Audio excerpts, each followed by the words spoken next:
Hi, I'm Paul Duchesne. Welcome to Mama Paul's video podcast. Today is Saturday, February the 28th, 2021. I'm going to do part three of the Powell Memo. We've done 2 shows so far, and I'm going to continue. This might be maybe 5 shows before we get done with this whole thing. But my contention is that the Powell Memo is responsible for the Fox fake news that we have today, and also for the general dumbing down of America. The Powell Memo was written in 1971. The title of it is The Attack on the American Free Enterprise System. Now, the memo was written by a Lewis F. Powell, who at the time is a corporate attorney working for Philip Morris and the tobacco industry. He believes that it's illegal for the anti-tobacco forces to present scientific information that shows that cigarette smoking causes tobacco, that they should not be allowed to put that on television because it's going to interfere with the profits of the tobacco companies. Now, when I was about 14 years old back in the 50s, in between grammar and high school, I started smoking. And we used to call cigarettes, we used to refer to them as cancer sticks and coffin nails, sort of sarcastically. But we were teenagers, so we didn't care. Now, 10 years later, scientific information, science has been doing their work, and they have actually proved a direct link between smoking cigarettes and cancer. Powell is arguing that they shouldn't be allowed to put this on television because it's going to interfere with their profits. This guy is the ultimate shill for the corporation.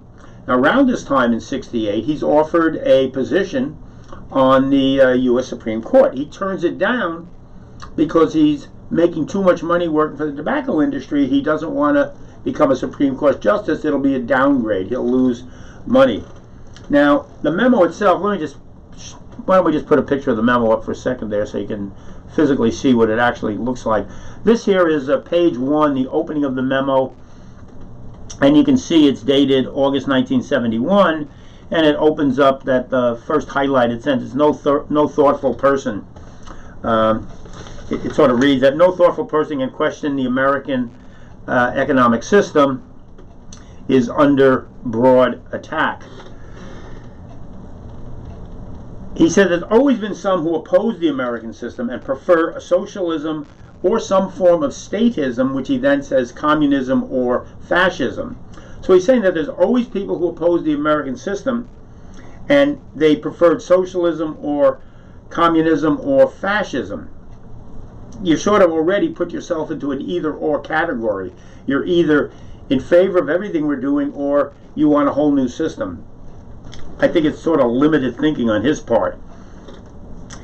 He's saying the attack's been going on for a while and it's gaining momentum as we go along. Now, what I'm going to do is I'm going to focus on the first 3 portions of the memo right now, and that would be the dimension of it. These are the main titles: the dimension, the sources, and the tone. Now, I just read you the dimension of the attack where he opens up with no thoughtful person. Basically, so anybody who opposed him is obviously not a thoughtful person. And this is what really got me going when he said this, because it was the thoughtful people who were in the universities who were intellectually attacking the system and looking at the flaws in the system and finding out what was wrong with the system. It was the thoughtful people. So, like most things that have continued to this day, the far right approach is generally to take whatever it is that you are saying against somebody, you turn it against them by flipping it back on them. And when he says no thoughtful person, he's out for. You couldn't be more clear. The whole group was completely. It was the intellectuals that he was going after. The colleges, the intellectuals, the priest in the pulpit, the television announcers, all these thoughtful people. So he's saying the system's under attack. He then goes to talk about the sources of the attack. And when he talks about the sources of the attack, he's getting into the fact that, not unexpectedly, it's the communists and the new leftists who have always been there attacking the system, is what he's saying. Although well, that's another story here. He then gets on to say that the perfectly respectable elements of society, the perfectly respectable elements in society, from college campuses, the pulpit, the media, the intellectual and literary journals, the arts and sciences, and from politicians. Moreover, much of the media, for varying motives and in varying degrees, either voluntarily, the unique publicity of these attacks allows them to exploit the media for their purpose. He's basically saying that any criticism is an attack. So if you looked at a system and you saw that there were some problems with it and you maybe offered some solutions, he would say you're attacking the system, which was really upsetting to me. And part of the reason this was so upsetting to me is the more I dig into this, the more personal I start to take this, because I was right there in the university in 1970. I was working at AT&T, so I was in the belly of the beast, which is the corporation that he's defending, and I was in the university in night school, so I was in both camps, and I could see what was going on. Now, I had no idea that the Powell Memo was written at all. In fact, it was a confidential memo, and they didn't even release the fact. It was leaked about a year later. He accuses the media. He's saying the media are controlled by corporations which depend upon profits and the enterprise system in order to survive. He's attacking the media that they're allowing people on television to talk against the establishment, to have a conversation. This is what's going on with this guy. And when he talks about depending on profits, well, the news portion of your media, the ABC, NBC, ABC back in the 60s, the news departments were part of the non-profit portion of the corporation. They weren't involved trying to make a profit, which they are today. That all changed in the 70s after this memo. And the newsrooms became quite a big profit-making center. But at this time, they weren't a profit-making center. So the people on the news were able to interview people and look at both sides of the picture and bring intellectuals on and thoughtful people on. It was there was still a level of freedom in your ability to talk and say things. Powell comes along and is saying, no, you're attacking the system. You can't do that. We need to rebuild what we're doing. The tone of the attack is the portion, the next portion, where he really gets a little bit lengthy here. And basically, he starts off by saying, this memorandum is not the place to document in detail the tone, character, or intensity of the attack. Well, what is he doing here? That is what he's doing. This is the document that is detailing. And he starts off by saying, well, I'm only going to give you a couple of examples here. And he opens up with William Kunstler, how he, if you may remember, if you're watching the Chicago 7 show right now, on I think it's on Netflix right now, about the trial that took place after Rennie Davis and these guys got arrested for fomenting a riot during the Democratic Convention in 1968. Kunstler is quoted as saying, you must learn to fight in the street, to revolt, to shoot guns, to do all the things that property owners fear. Now, last week I said that that the Panthers were not carrying guns when they first started. They didn't start carrying guns until after the FBI attacked them. And so I wasn't exactly positive about that, so I sort of did some more research on this during the week, and I found out, yeah, that's exactly what happened. The Panthers didn't pick up guns. The Black Panthers didn't pick up any guns until after they were physically shot at by the FBI. They were trying to feed people in their community. The black community in America in the 1960s had very little voting ability. They had very little social mobility. They were the underclass, underdog in this whole society, and they were kept down by white supremacists who were running rampant throughout this whole government. And at a later point, we may get back into this era here in the early 50s when the CIA is formed. They're literally bringing fascists from Germany right into the CIA, and the CIA is designed to protect American interest abroad, American business interest abroad. So the Black Panthers didn't start off by saying, oh, let's go shoot up everybody and take down the establishment or blah, blah. No, nothing like that. They wanted to feed the people. Well, Hoover thought that that was revolutionary and not to be tolerated, so that's why they attacked these people. The other thing that comes up is Bank of America. The Bank of America came under severe attack. Well, why did Bank of America come under severe attack? So I researched that a little bit also. And I find out that, boy, did they have a terrible reputation as being a dishonest, irreputable bank back in the 1960s. And they were one of the biggest war profiteers for the Vietnam War. Now, their excuse was that people on our board don't always agree with us, but we have to do it because we're going to maximize our profits. And if we can maximize our profits by supplying the war machine, well, that's what we're going to do. So Bank of America came under severe attack, and you can research this yourself. The criticisms are quite interesting. And Bank of America, to this day, is probably one of the crookedest banks in this country. The original founding of the Bank of America, which is out of San Francisco, was the bank of the mob. It was the mafia's bank in San Francisco. That was the foundation of the Bank of America. It was the mob. And to this day, if you look at the unemployment scandal we just have going on, it's still going on right now in California. And the main reason for it is that when Bank of America was approached about distributing all this money, they decided, well, we're going to give out a credit card. And the people that were approaching them said, well, why don't we put a chip in the card so we can make sure it's secure? Oh, no, we don't want to do that. It's going to cost us an extra nickel to put that chip in the card there. Well, by not putting the chip in the card, this has caused one of the most massive frauds in the history of the state, with hundreds of millions of dollars being siphoned off out of people who need it to people who are robbing it. So Bank of America, and I tried to do business with Bank of America a number of times with a couple of businesses I was involved with, and in all cases I found them intolerable to work with. So to this day, I wouldn't give you 2 cents for Bank of America. I don't think they've progressed much since the 1960s.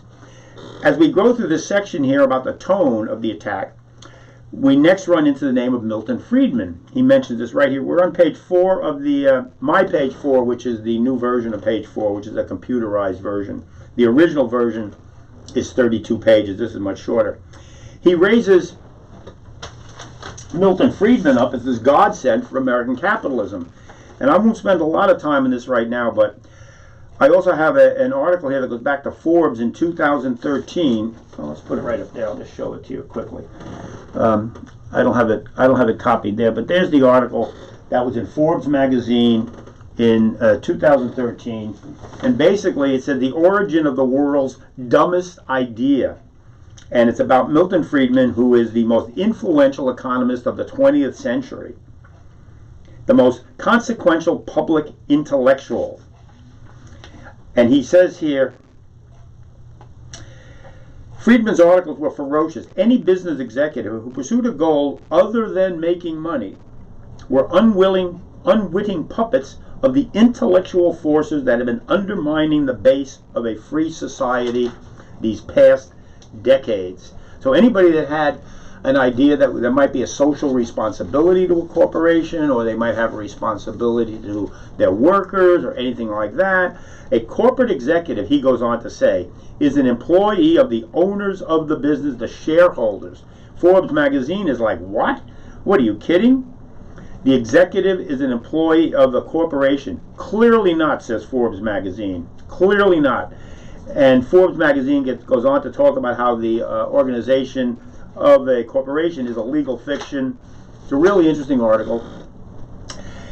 Milton Friedman is also the father of trickle-down economics, which was our famous theory all during the 80s, which never worked then, doesn't work today.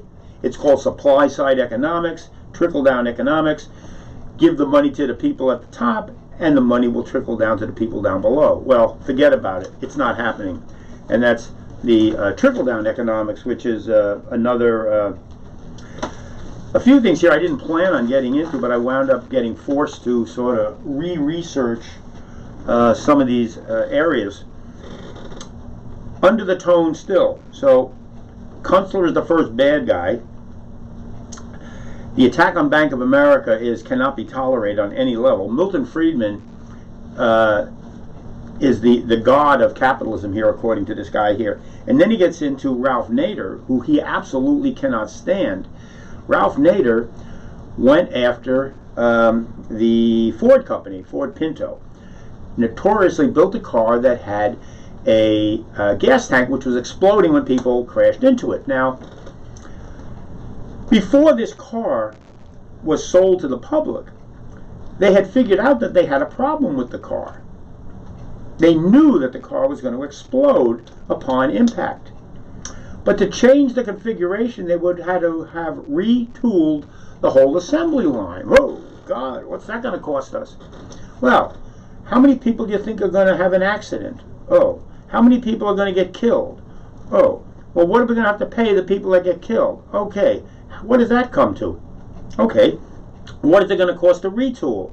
Well, it's going to cost less to pay them off than it is to retool. Forget about the retooling. Let's let it go. Let a few people get killed off, and we'll pay out the fee.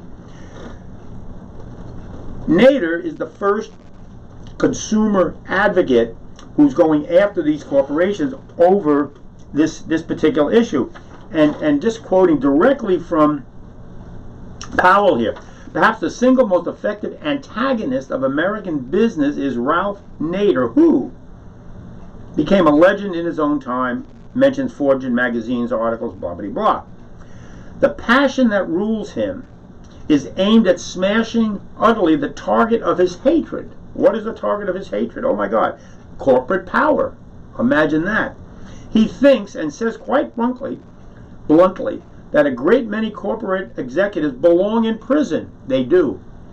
By defrauding the consumer with shoddy merchandise, poisoning the food supply with chemical additives, and willfully manufacturing unsafe products that will maim or kill the buyer.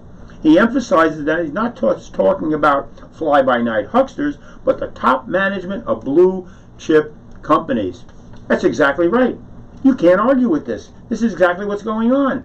Shoddy merchandise, poisoning the food supply with chemical additives, manufacturing unsafe products. And it was the management of the blue chip corporation. Now, I said earlier I worked at AT&T, the belly of the beast. Lying, cheating, and stealing were their MO.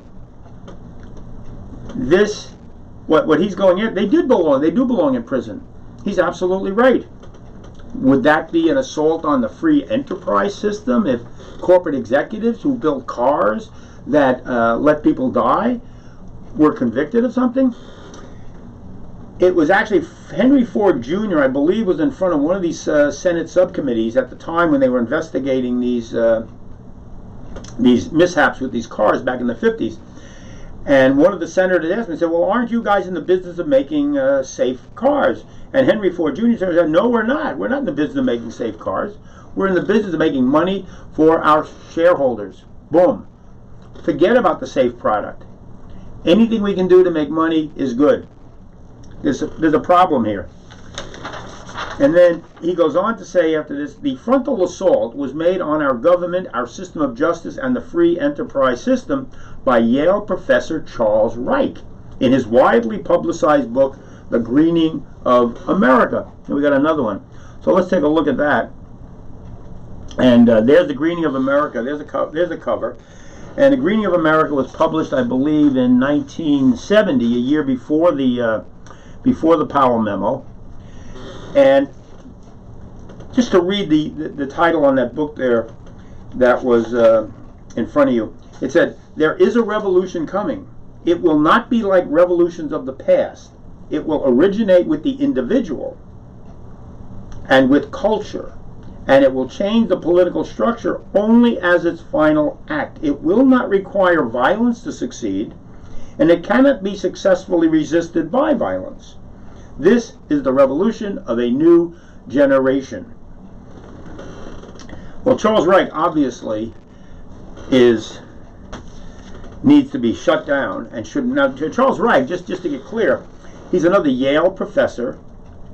Hardly he has a real reputation as being fairly conservative, a bit of a libertarian. And he analyzes what's going on in the society, and he mixes basically sociological analysis, rock music, cannabis, blue jeans, fashions, the whole period he puts together, and he talks about three types of consciousness that are happening in America.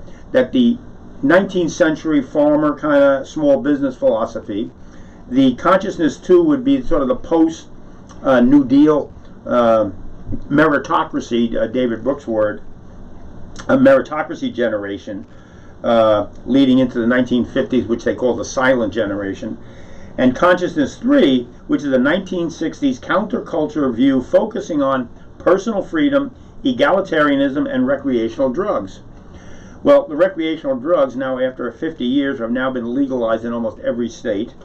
The personal freedom has become the mantra for the far right, and egalitarianism has never been exactly high in the American do list here, although with the Black Lives Matter movement we may be getting a little traction on that part if they don't go too far with this cancel culture, which they already are going too far with. It's turning into a real shitstorm, to be perfectly honest. Okay, that's the basic opening of this. He basically attacks the thinkers in the university.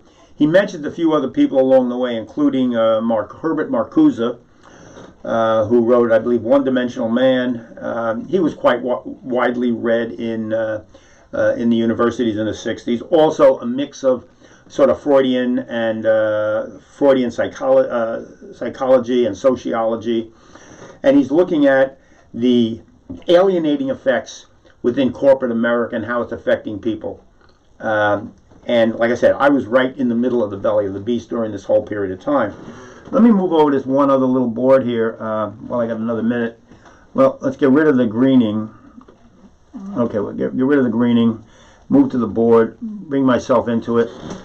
I put this up the other day and to try to explain where I think what's happening here. So you got the 1960s. In the 1960s, we had a social political evolution taking place. Some people called it a revolution. I call it more of an evolution. But it affected the whole society, and the political structure were being affected in the 1960s, leading to this book called The Greening of America, which is identifying who is involved with this and what the possible outcomes are. As a result of this anti-corporate attitude, the Powell Memo gets written in 1971. The Powell Memo then is responsible for the right-wing think tanks, the Cato Institute, the Federalists, a whole series of them, which then leads to the Rush Limbaughs, and who basically were outgrowths of these think tanks. They were basically being fed by what's happening at these right-wing think tanks, which then leads to Fox News, Fair and Balanced, which is mentioned in the memo half a dozen times. The critical thinking, as I said, Powell starts his memo by saying, well, he doesn't want to get too deep into this, and I'll just give one example here. There's no critical thinking with this guy. He's a corporatist, and whatever the corporation wants is what we want for America. The corporation itself is anti-democratic, completely anti-democratic. Now, I didn't know this when I started work. I was a young guy, and I went from a few different companies.